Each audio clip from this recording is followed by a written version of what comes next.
बच्चों आज के लेक्चर में हम लोग डिस्कस करेंगे वेस्टर्न डिफरेंशियल पुली, वेस्टर्न की व्यासांतरी गिरनी और व्हील एंड एक्सेल। तो पहले बात करते हैं वेस्टर्न डिफरेंशियल पुली की। ठीक है, ये जो मशीन है इसके अंदर दो ब्लॉक रहते हैं पुली ब्लॉक, एक फिक्स ब्लॉक, एक मूवेबल ब्लॉक। ये जो अचल ब्लॉक रहता है ये ऊपर किसी छत या धरन में फिक्स रहता है। ठीक है, और ये नीचे एक ब्लॉक जो निचला ब्लॉक जो होता है ये मूवेबल होता है, इसमें भार लटका रहता है। ठीक है, ये जो ऊपरी ब्लॉक है इसके अंदर दो पुली रहती हैं, एक बड़ी पुली एक छोटी पुली। दोनों पुली आपस में एक किसी धुरे पर बद्ध रहती हैं। बद्ध होने की वजह से दोनों पुली एक साथ एक ही दिशा में घूमती हैं। मतलब अगर बड़ी पुली एक चक्कर लगाती है दक्षिणावर्त दिशा में तो छोटी पुली भी एक ही चक्कर लगाएगी दक्षिणावर्त दिशा में। ठीक है, और इसकी सबसे ख़ास बात क्या होती है, इस पे जो है ना जो रस्सी या जंजीर लपेटी जाती है वो एंडलेस रहती है। एंडलेस मतलब सिरा रहित। आप देख सकते हो यहाँ से बड़ी पुली से एक रस्सी लपेटी गई है, ये निचली पुली से होते हुए फिर ऊपरी ब्लॉक की छोटी पुली पर लपेट के, ये कहीं पर भी सिरा नहीं है, सिरा रहित है। ठीक है, इस बात को आप इस तरीके से भी समझ सकते हो कि मान लो आपने रस्सी को इस बड़ी पुली पर लपेटा, बड़ी पुली से निचली पुली पर लपेटा। ठीक है, निचली पुली से फिर ऊपरी ब्लॉक की छोटी पुली पर लपेटा, फिर यहाँ जो सिरा आया और जो पहला सिरा था रस्सी का, उन दोनों सिरों को आपने ज्वाइन कर दिया, अटैच कर दिया या जोड़ दिया, तो ये रस्सी आपकी बन गई सिरा रहित। ठीक है, आपने सिरा रहित रस्सी को इस पर लपेट दिया सारी पुलिस पर। ठीक है, ये जो शेप ऐसा बना हुआ है इसका मतलब ये है, ये जो हिस्सा रहता है ना, ये जो भाग रहता है ये ढीला रहता है, ये ढीला रहता है। ठीक है, इसे कहीं कहीं किसी किसी बुक्स में कुछ इस तरीके से भी बना होता है। ठीक है, तो इसमें कंफ्यूज होने की ज़रूरत नहीं है कि ये ऐसा शेप क्यों बना हुआ है, ये खाली ये दिखा रहा है कि यहाँ का हिस्सा जो है ये ढीला रहता है। ठीक है, तो यहाँ पर हम प्रयास लगाते हैं। ठीक है, अब हमने माना कि पी प्रयास हम लगा रहे हैं यहाँ पर। ठीक है, पी प्रयास लगा रहे हैं। जब पी प्रयास लगाएंगे तो हमने माना कि ये क्लॉकवाइज घूमी, ये क्लॉकवाइज घूमे बड़ी पुली। ठीक है, जब बड़ी पुली क्लॉकवाइज घूमेगी तो छोटी पुली भी क्लॉकवाइज घूमेगी। ठीक है, तो जब ये क्लॉकवाइज घूमेगी तो ये रस्सी का भाग जो है, ये रस्सी का भाग इस पर ऐसे करके चढ़ेगा। ठीक, और ये वाला भाग जो है नीचे उतरेगा। ठीक है, तो हमने जब प्रयास पी लगाया यहाँ पर, जिसकी वजह से हमने माना कि क्लॉकवाइज घूमी पुली 1 और पुली 2, बड़ी पुली और छोटी पुली दोनों जो है हमारी दक्षिणावर्त घूमी, तो उसकी वजह से ये वाला भाग रस्सी का ऊपर चढ़ा पुली 1 पर, बड़ी पुली पर, और ये वाला भाग रस्सी का नीचे उतरा छोटी पुली से।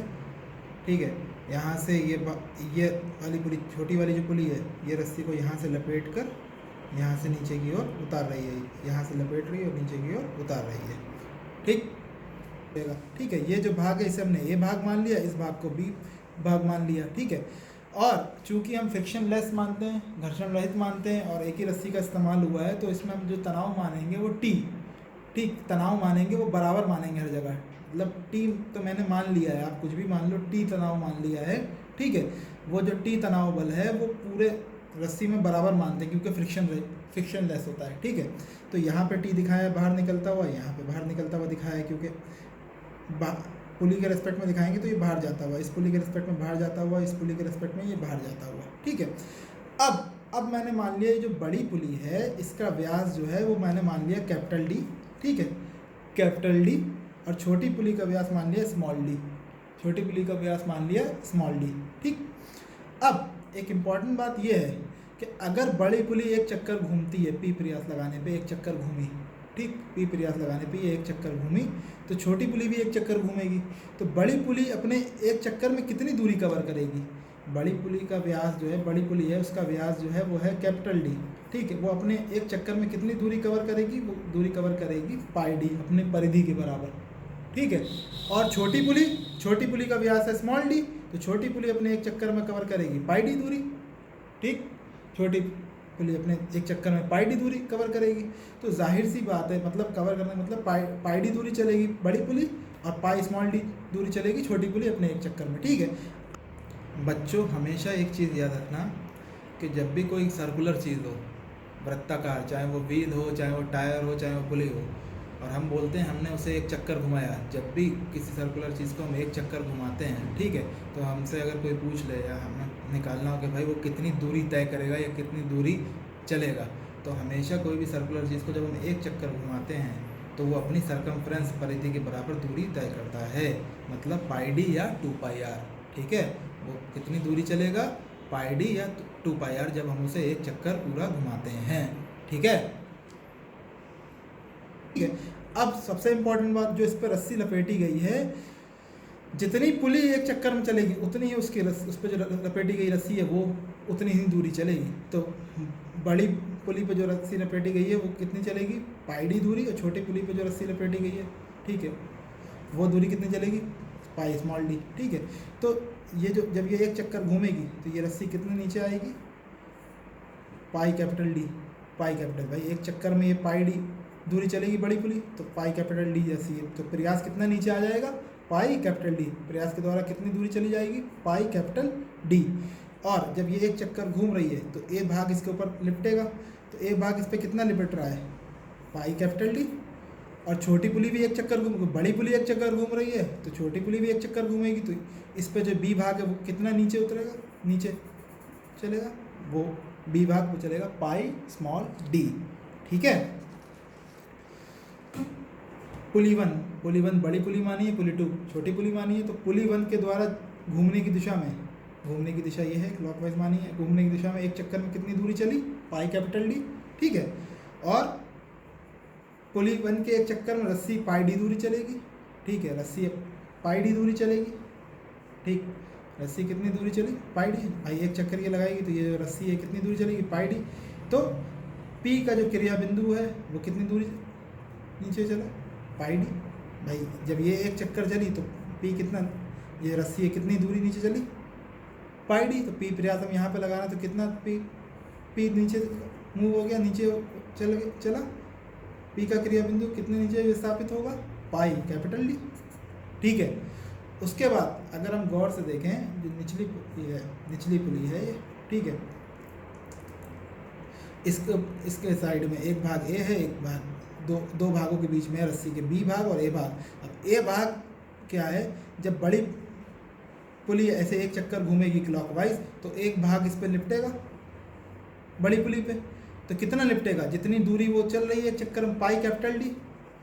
तो ए भाग कितना ऊपर चलेगा, इसके ऊपर कितना लिपटेगा, जब लिपटेगा तो ए भाग ऊपर चलेगा, तो कितना चलेगा, पाई कैपिटल डी।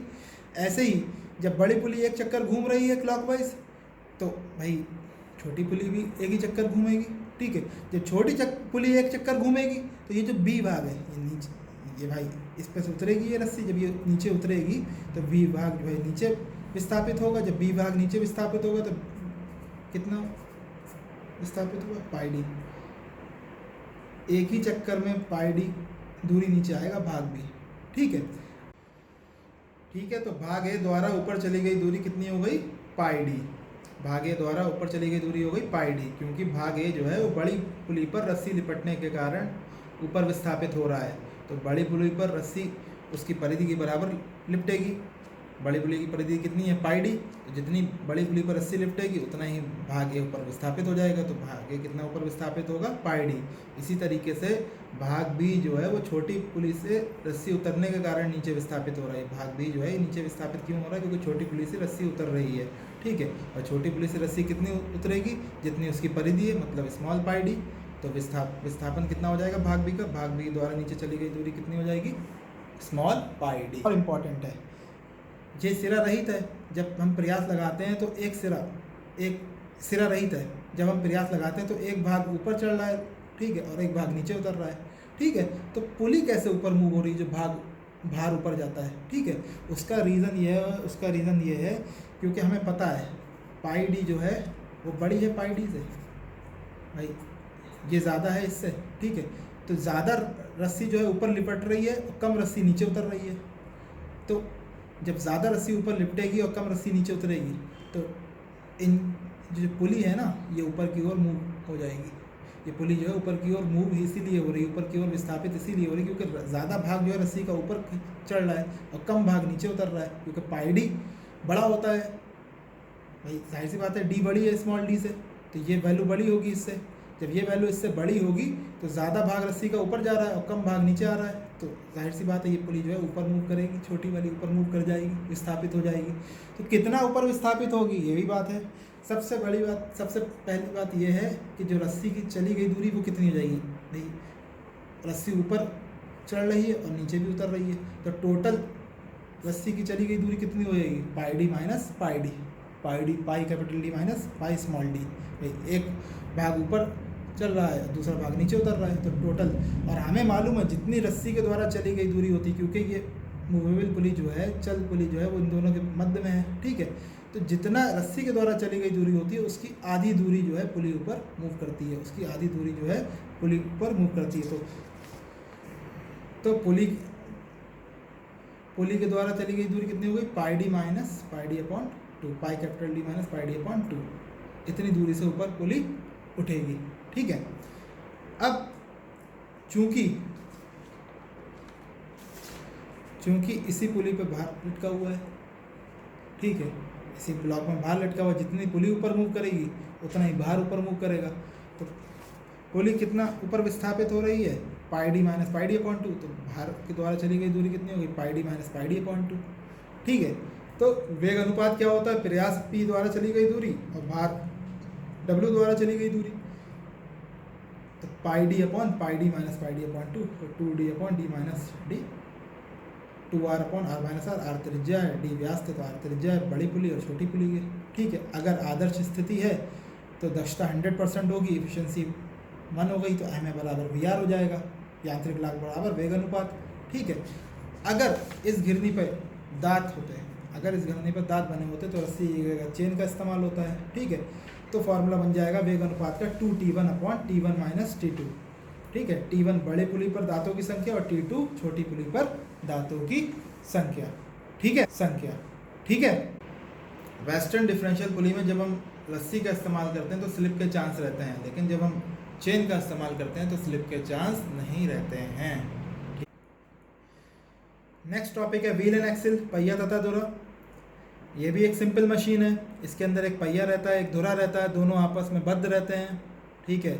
बद्ध रहने की वजह से दोनों एक ही दिशा में एक साथ घूमते हैं, मतलब अगर ये पहिया क्लॉकवाइज दिशा में, दक्षिणावर्त दिशा में अगर एक चक्कर लगाता है तो ये धुरा भी दक्षिणावर्त दिशा में एक ही चक्कर लगाएगा, ठीक है। धुरे के दोनों सिरे जो हैं बेरिंग पे सपोर्टेड रहते हैं, ठीक है। इस वजह से जो है ये अपनी अक्ष पे स्वतंत्रता पूर्वक घूम सकता है, ठीक है, ईजिली, ठीक है। और ये जो पहिया रहता है और ये धुरा रहता है, इस पर रस्सियाँ लपेटी जाती हैं विपरीत दिशा में, जैसे कि पहिए पे एक रस्सी लपेटी जाती है, ठीक है, उसके स्वतंत्र सिरे पे प्रयास लगाया जाता है, और धुरे पे एक बिंदु पर रस्सी को बांधकर विपरीत दिशा में, जो पहिए पे जिस दिशा में लपेटा गया है उसके विपरीत दिशा में लपेटकर उसका जो स्वतंत्र सिरा होता है उस पर भार लटका देते हैं, ठीक है। अब अगर मान लो जैसे आपने ये पहिया है, इस पर दक्षिणावर्त क्लॉकवाइज रस्सी को लपेट दिया, ठीक है, तो आप ये जो धुरा रहेगा ना, इसमें आप वामावर्त एंटी क्लॉकवाइज रस्सी को लपेटोगे। इसका रीज़न ये होता है कि जब ये सिरा, अगर ये सिरा नीचे उतरता है ना, इसका स्वतंत्र सिरा पहिए का पे जो रस्सी चढ़ी है उसका स्वतंत्र सिरा अगर नीचे उतरेगा तो ये वाला जो रस्सी है ये ऊपर लिपटेगी, ये ऊपर चढ़ेगा, ठीक है। अगर ये नीचे उतरेगा तो ये ऊपर चढ़ेगा, ठीक है। मतलब अगर आप इसके स्वतंत्र सिरे पे प्रयास लगाते हो ना तो ये सिरा रस्सी का नीचे आएगा, भाई आप इसे प्रयास लगाओगे तो आपने माना ये क्लॉकवाइज घूमा तो ये नीचे आएगा, ठीक है। ये क्लॉकवाइज अगर घूमा, पहिया दक्षिणावर्त घूमा तो ये भी क्लॉकवाइज घूमेगा, कौन, धुरा दक्षिणावर्त, लेकिन धुरे पे रस्सी एंटी क्लॉकवाइज लपेटी है वामावर्त, इस वजह से क्लॉकवाइज घूमने की वजह से जब ये क्लॉकवाइज धुरा घूमेगा तो इसकी रस्सी क्योंकि उल्टी लपेटी है तो इसकी रस्सी जो है ऊपर लिपटेगी, और इसकी रस्सी क्लॉकवाइज ही हमने लपेटी है तो क्लॉकवाइज घूमने पे जो है इसकी रस्सी खुलेगी, ठीक है।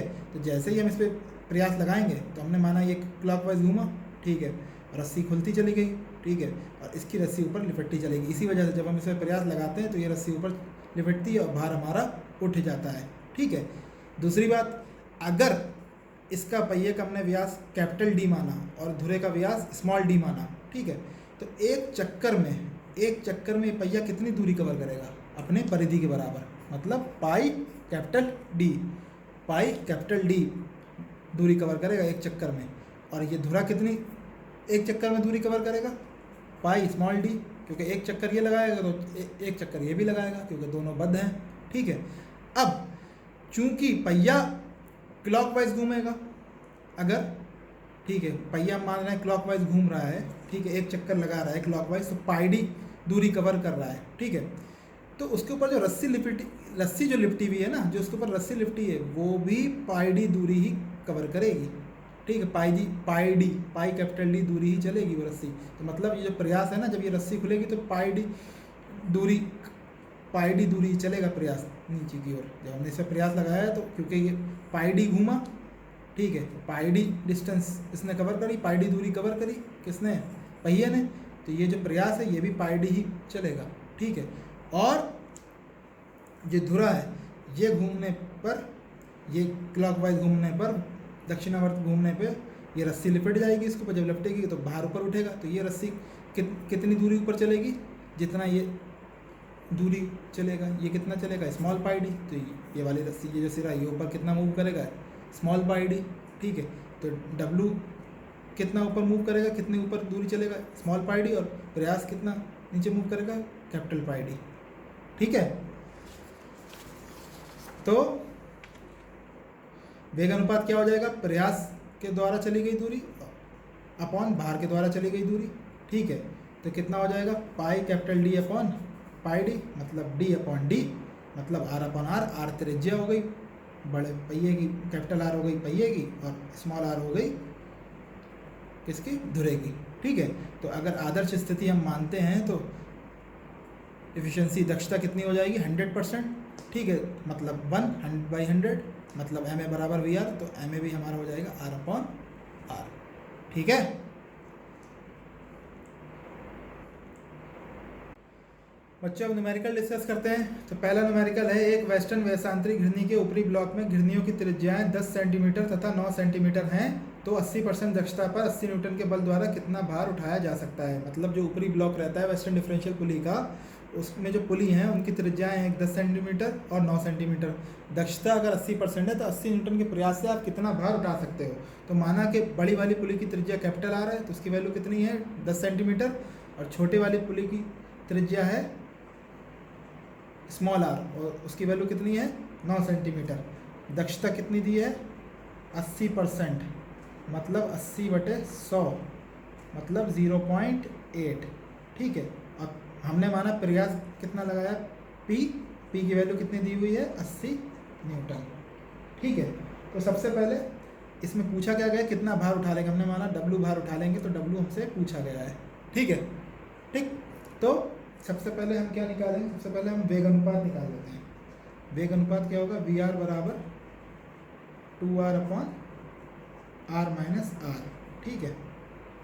तो ये हो जाएगा 2 × 10 अपॉन 10 - 9 बराबर 20। आर की वैल्यू 10 थी, स्मॉल आर की 9 थी, तो पी आर आ गया 20, ठीक। अब दक्षता है 0.8। हमें मालूम है कि दक्षता जो होती है वो होती है यांत्रिक लाभ और वेग अनुपात का अनुपात, ठीक है, रेशियो MA/VR का। हम लिख सकते हैं 0.8 बराबर MA अपॉन VR। इसका मतलब MA जो हो जाएगा यांत्रिक लाभ जो हो जाएगा 0.8 × VR, ठीक है। तो MA हमारा आ जाएगा 0.8 × 20 मतलब 16, ठीक है। तो MA की वैल्यू हमें मिल गई 16 यांत्रिक लाभ की। और हमें ये भी पता है कि MA जो होता है वो होता है W/P का रेशियो, ठीक है। तो MA होता है W/P का रेशियो। MA की वैल्यू कितनी है, 16, W/P की वैल्यू कितनी है, 80 न्यूटन, ठीक है। तो W हो जाएगा 16 × 80 बराबर 1280 न्यूटन, ठीक है। तो 1280 न्यूटन का भार आप 80 न्यूटन के प्रयास से उठा लोगे एक वेस्टर्न डिफरेंशियल पुली से, जिसकी दक्षता 80% है, और घिरनियाँ कितना त्रिज्या हैं, 10 सेंटीमीटर और 9 सेंटीमीटर, ठीक है। तो ये हमारा आंसर हो गया। इसी तरीके से हम दूसरा क्वेश्चन सॉल्व करते हैं। इसमें क्या दिया हुआ है, एक वेस्टर्न वैशांतरी घिरनी के ऊपरी ब्लॉक में बड़ी घिरनी का व्यास छोटी घिरनी के व्यास के 8/7 गुना है, 8/7 गुना है। यदि यांत्रिक दक्षता मैकेनिकल एफिशिएंसी 55% है, 55%, तो उस आयास को ज्ञात कीजिए जिसके द्वारा 4250 न्यूटन का भार उठाया जा सके, ठीक है। 4250 न्यूटन का भार को आपको उठाना है, कितने प्रयास से उठाओगे, अगर 55% दक्षता है और बड़ी घिरनी का व्यास जो है वो छोटी घिरनी के 8/7 गुना है, ठीक है। तो इसे सॉल्व करने के लिए हमने माना कि बड़ी घिरनी का व्यास कैपिटल डी है, ठीक है, बड़ी घिरनी का व्यास, ठीक है, और स्मॉल डी छोटी घिरनी का व्यास, छोटी घिरनी का व्यास, ठीक है, घिरनी का व्यास। ठीक, तो क्वेश्चन में जैसे दिया हुआ है कि डी जो है 8/60 है स्मॉल डी के, मतलब आप लिख सकते हो स्मॉल डी बराबर 7/8 कैपिटल डी।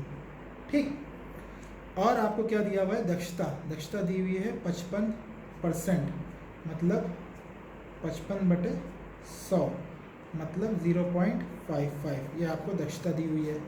ठीक है, प्रयास आपको 42 से 50 दिया हुआ है, सॉरी प्रयास कह रहा हूँ, भार आपको 42 से 50 दिया हुआ है कि इतना भार को उठाना है, तो डब्लू भार मान लिया, वो उसकी वैल्यू है 4250। ठीक है, हमने माना पी प्रयास हम लगाएंगे इतने भार को उठाने के लिए, तो पी की वैल्यू हमें निकालनी है। ठीक है, तो सबसे पहले तो हम वी आर निकाल लेते हैं, वेग अनुपात, वेग अनुपात कितना हो जाएगा हमारा, वेग अनुपात हो जाएगा 2D/D माइनस डी।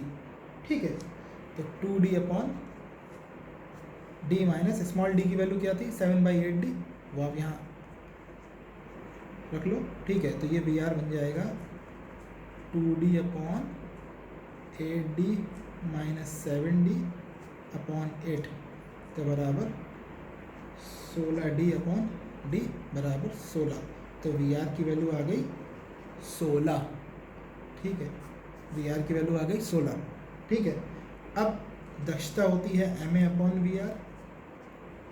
ठीक है, तो आप लिख सकते हो MA बराबर दक्षता इंटू VR, MA आपका आ जाएगा निकल के यांत्रिक लाभ, दक्षता कितनी है 0.55 और VR है 16 इंटू 16, इसकी वैल्यू आ जाएगी 8.8, MA की वैल्यू आपकी आ गई 8.8। ठीक है, अब हमें पता है MA जो होता है वो W/P होता है। ठीक है, तो MA की वैल्यू कितनी है 8.8 बराबर W की वैल्यू है 4250/P।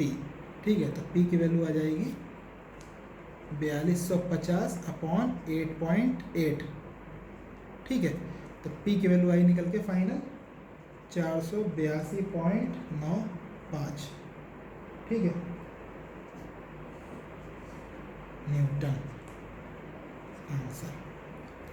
ठीक है, इतना प्रयास आपको लगाना पड़ेगा 42 से 50 न्यूटन के भार को उठाने के लिए एक वेस्टर्न डिफरेंशियल पुली से, जिसकी दक्षता 55% है, और उसकी बड़ी पुली जो है छोटी पुली से 8/7 गुना है साइज, उसके व्यास, उसका बड़ी पुली का व्यास जो है छोटी पुली के व्यास से 8/7 गुना है। ठीक है, नेक्स्ट क्वेश्चन है, यदि 3 न्यूटन का प्रयास 300 न्यूटन के भार को साथ लेता हो तथा धुरे की त्रिज्या 5 सेंटीमीटर हो तो पहिए की त्रिज्या ज्ञात कीजिए। ये एक बहुत सिंपल क्वेश्चन है व्हील एंड एक्सल का, पहिए तथा धुरे का। इसमें बोला गया है कि 30 न्यूटन के प्रयास से अगर आप 300 न्यूटन के भार को साथ लेते हो और धुरे की त्रिज्या 5 सेंटीमीटर है तो पहिए की त्रिज्या कितनी होगी। ठीक है, हमने माना पे प्रयास था, उसकी वैल्यू कितनी है 30 न्यूटन। ठीक है, अब भार कितना था W, वो कितना दिया हुआ 300 न्यूटन।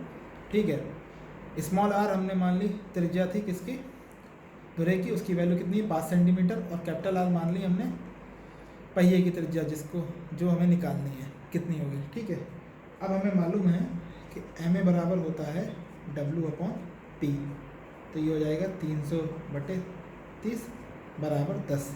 MA की वैल्यू हो गई 10 यांत्रिक लाभ। ठीक है, और वेग अनुपात VR कितना होता है R/R। ठीक है, तो R पता नहीं है, स्मॉल r की वैल्यू है 5, तो ये पहली इक्वेशन, सॉरी ये पहली इक्वेशन, ये दूसरी इक्वेशन। ठीक है, अब आदर्श स्थिति में, क्योंकि इसमें कोई दक्षता तो दी नहीं है कि 85%, 90%, सिंपल क्वेश्चन बोला गया, तो हम आदर्श स्थिति मान के अगर चलेंगे तो आदर्श स्थिति में MA बराबर होता है VR, जब दक्षता 100% होती है। ठीक है, तो जब MA बराबर VR होता है तो इक्वेशन 1 इक्वेशन 2 को हम जब बराबर करेंगे तो 10 बराबर R/5, तो R की वैल्यू आएगी 50 सेंटीमीटर। ठीक है, 50 सेंटीमीटर, 50 सेंटीमीटर की त्रिज्या होगी पहिए की, जब हमें 30 न्यूटन के प्रयास से 3 सेंटीमीटर के भार को साथ लेना है। ठीक है, इसके बाद नेक्स्ट क्वेश्चन, एक पहिए एवं धुरे में पहिए का व्यास 20 सेंटीमीटर और धुरे का व्यास 8 सेंटीमीटर है। यदि मशीन की दक्षता 70% हो तो 1400 न्यूटन के भार को उठाने के लिए कितने आयास की आवश्यकता होगी। अब व्हील एंड एक्सिल का सवाल है पहिए तथा धुरे का, जिसमें पहिए का व्यास 20 सेंटीमीटर दिया हुआ है, धुरे का व्यास 8 सेंटीमीटर दिया हुआ है, मशीन की दक्षता 70% दी हुई है। ठीक है, और भार कितना उठाना है 1400 न्यूटन, तो कितना प्रयास लगाना होगा, कितना हमें प्रयास लगाना होगा।